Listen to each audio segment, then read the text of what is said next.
Hey everyone, welcome to Watch It Paint It. In this video we're going to mostly be talking about the massive void in my life. Something is off with me this week, something feels tragically like it's missing. Luckily for me, GW has come knocking with a little delivery for us to look at. If you're unaware, they are releasing 25 new paints in their contrast range, and it looks like it's turned up on my door. So this is going to be a quick unboxing video and have a look at them, and then we're going to apply these paints to a load of miniatures and see how they come out. I say a quick unboxing video because GW does not have retail packaging for their paints. You may have noticed there's very few kits you can get with all of their paints. They just come in and just individually sold on the shelves and you pick up which ones you want, but they're all in this box, so I won't waste any more time unboxing it. We'll just pour these out and have a quick look at them. So the first thing I must note, guys, let you all know this has all been sent free of charge. I've not paid anything for this. GW have sent it out of the kindness of their heart so I can make a video and show you what's coming, and it's great news if you didn't know this was coming out, and it's even better if you know it's coming out. We get to look at some of the colours. So in the kit there is this new Citadel colour white scar. This is newly designed, redesigned, whatever you'd say. It's supposed to be smoother, brighter, and specifically designed for contrast paints, much like the Grey Sear and the Wraithbone primers that they already had for the sort of contrast range. But this is going to be a much more neutral colour, just bright white. You won't get a warm tint, you won't get a cool tint, you'll get the neutral, but it's just going to be bright, right? And one of the reasons I think they've gone with this is because they're offering some, which one is it?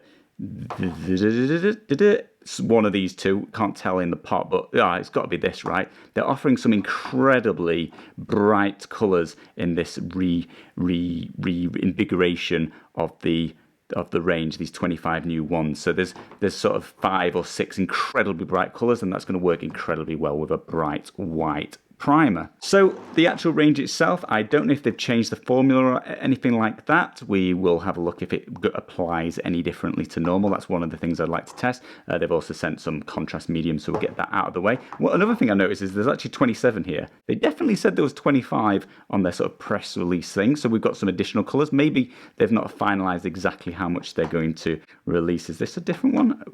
One of these greens doesn't look like I've seen it. I think it's this one. It wasn't this, in fact. Was that not a technical paint? I think that was a technical one, which maybe they've just moved over. So I don't know if they've changed the formula, mixed anything up, but one thing I'm particularly incredibly interested in is some of these colours look very similar to previous contrast colours, which just didn't really cut the mark for me. I just wasn't that impressed with them. So I'm hoping there's a little bit of overlap and we might see improvements in some of the colours that weren't particularly good, so we can get rid of or stop using the ones that were a little bit worse, as well as having just a massive new range to choose from. So next up, I'm going to take this can of primer outside, prime up a bunch of miniatures, just slap this all over like I would any other primer, and then we'll be back inside with said miniatures. Guys, there'll be bonus internet points in the comments below if you can tell me exactly which game these miniatures are from, these cannon fodder to the scientific cause of checking them out. And then we're just going to simply take one little miniature and apply each of these paints to these and just get a general feel and see how they look over the top of this new white scar primer.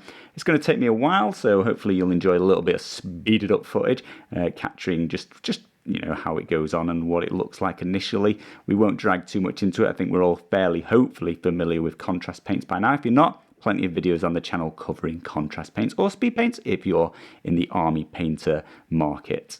And then by the end, I'll have painted up 27 miniatures and really got a feel for, I'm interested in the consistency, just see if they've sort of rectified that, because that's something we've seen with the speed paints. They fixed that problem, and the contrast, we've always said not all contrast paints are equal, and that's very, very obvious. If you've used the range, there's just some fantastic ones, some fine ones, and then just some awful ones that I would completely avoid. Hopefully we'll see the consistency. You'll know each of the contrast paints going to feel the same. I don't know that. I'm still painting them, and we'll find out by the end.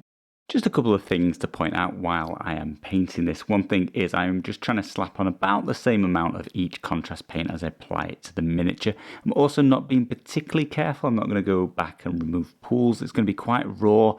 So don't judge the paint job too much. We're just trying to have a look at that colour roughly goes and flows on the miniature. The other thing to note is I'm also going to paint on the base. So it gives us an idea of how each contrast might look on a flat surface. Do bear in mind there might be a few pools which I would normally tidy up, but it will give us some indication.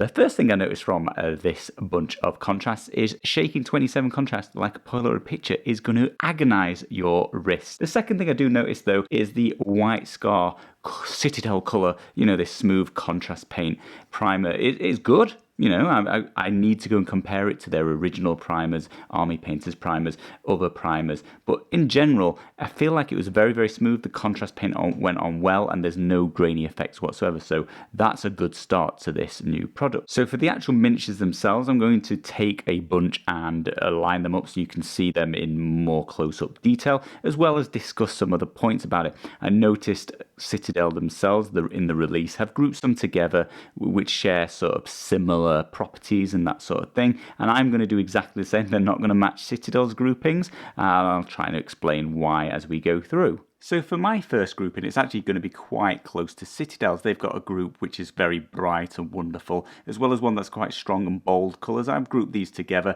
I think these particular paints have come across incredibly bright compared to any other contrast or speed paint, depending which sort of brand you get. These are the brightest, boldest colours that I've ever seen in a contrast range. There is a slight downside that some of them are hard to pick out. So the contrast is more subtle between, especially this Bad Moon yellow here. It's more subtle between the most highlighted raised areas and the recesses. It's not as clear. The contrast doesn't pop out as much, but they're still incredibly bright, and that will be useful sometimes. This Frost Heart, as well as this striking Scorpion Green, does work a little bit differently. The contrast pops a lot more there. They're not quite the same, but I still thought they were very bright, vivid colours. So I've grouped these all together. Fantastic new additions to the range. For my second grouping, it's actually, again, very similar to Citadel's. They've got this ethereal and eerie grouping, which is very helpful, actually, because what I would group these as is incredibly inconsistent.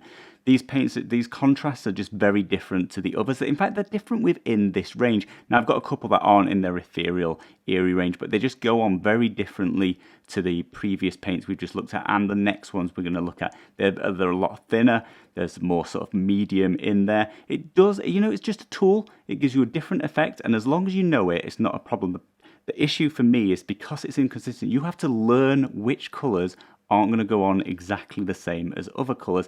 And for me, it's these 7 here. You're going to have to just sort of memorise, know they're a lot thinner, get a different effect with it. They've pointed it out in their little blurb, and I've noticed it here myself, but it's just consistently inconsistent. So for my third group, this is going to be why do these bother existing group. Now, I don't want to slag off individual colours. I realise that's very subjective. We already know Orc Skin is the single worst colour ever made. Now, the reason I've grouped these together is just simply because I think out of my previous contrast paints, I've got very, very similar colours to these, or even within the new release.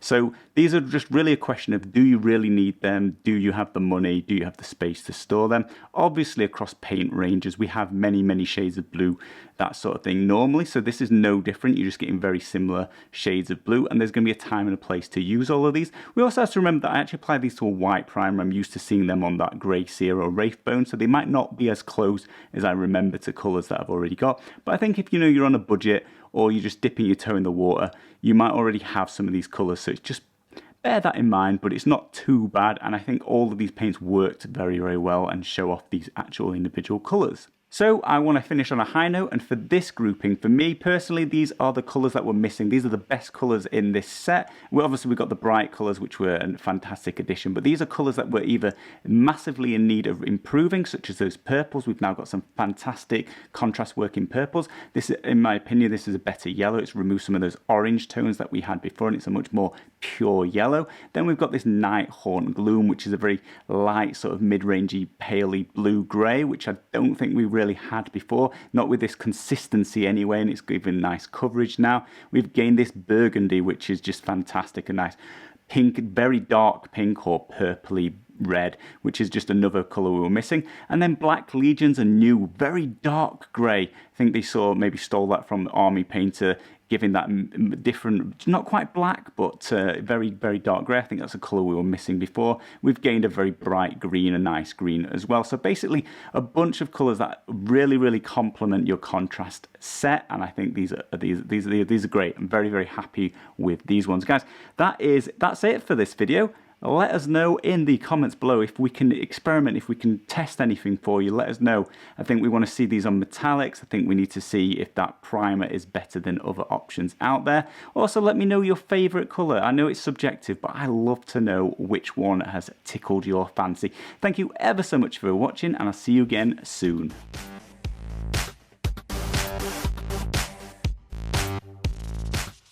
In this video, I mean, I don't know what's been up with my camera today, but that is changing weird colours. Ooh, super white.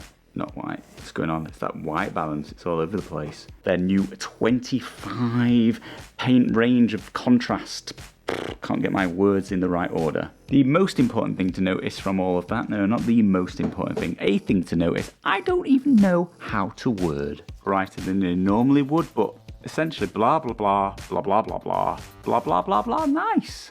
For me, this grouping, these are the colours that I think are fantastic additions. So we've got a couple of purples which I think are fantastically much better. Keep saying fantastically, keep saying improved, mumbo jumbo, don't know what I'm doing. This grouping is what I would say are the most beneficial, the fantastic fucking stuff.